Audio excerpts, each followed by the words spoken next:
Évangile de Luc, chapitre 16.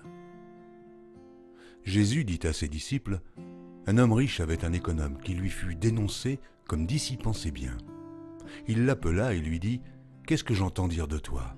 Rends compte de ton administration, car tu ne pourras plus administrer mes biens. » L'économe dit en lui-même, « Que ferai-je, puisque mon maître m'ôte l'administration de ses biens? Travailler à la terre, je ne le puis. Mendier, j'en ai honte.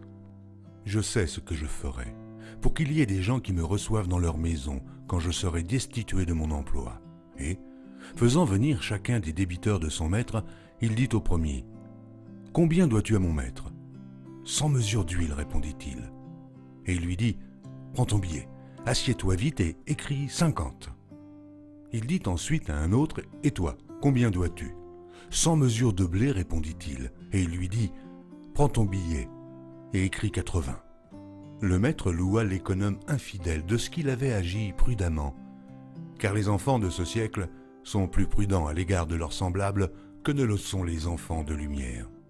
Et moi je vous dis, faites-vous des amis avec les richesses injustes, pour qu'ils vous reçoivent dans les tabernacles éternels, quand elles viendront à vous manquer.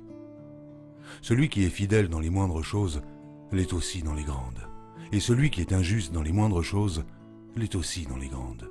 Si donc vous n'avez pas été fidèle dans les richesses injustes, qui vous confiera les véritables? Et si vous n'avez pas été fidèle dans ce qui est à autrui, qui vous donnera ce qui est à vous? Nul serviteur ne peut servir deux maîtres, car ou il haïra l'un et aimera l'autre, ou il s'attachera à l'un et méprisera l'autre. Vous ne pouvez servir Dieu et Mammon. Les pharisiens qui étaient avares écoutaient aussi tout cela, et ils se moquaient de lui. Jésus leur dit, « Vous cherchez à paraître juste devant les hommes, mais Dieu connaît vos cœurs. Car ce qui est élevé parmi les hommes est une abomination devant Dieu.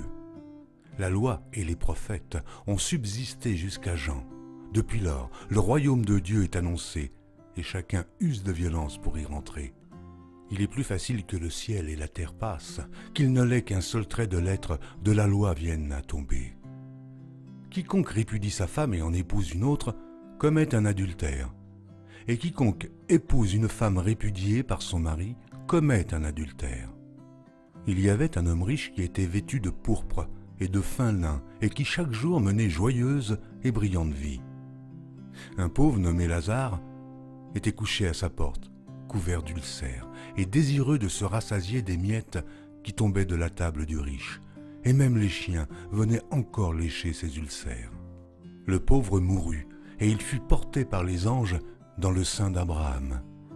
Le riche mourut aussi, et il fut enseveli.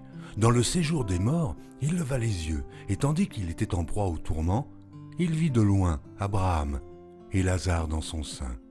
Il s'écria, « Père Abraham, aie pitié de moi, et envoie Lazare pour qu'il trempe le bout de son doigt dans l'eau et me rafraîchisse la langue, car je souffre cruellement dans cette flamme. » Abraham répondit, « Mon enfant, souviens-toi que tu as reçu tes biens pendant ta vie, et que Lazare a eu les maux pendant la sienne. Maintenant il est ici consolé, et toi tu souffres.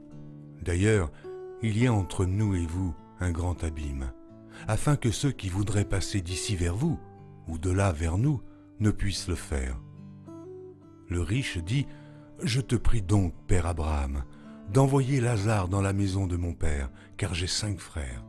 C'est pour qu'il leur atteste ces choses, afin qu'ils ne viennent pas aussi dans ce lieu de tourment. » Abraham répondit, « Ils ont Moïse et les prophètes, qu'ils les écoutent. » Et il dit, « Non, père Abraham, mais si quelqu'un des morts va vers eux, ils se repentiront. » Et Abraham lui dit, « S'ils n'écoutent pas Moïse et les prophètes, ils ne se laisseront pas persuader quand même quelqu'un des morts ressusciterait. »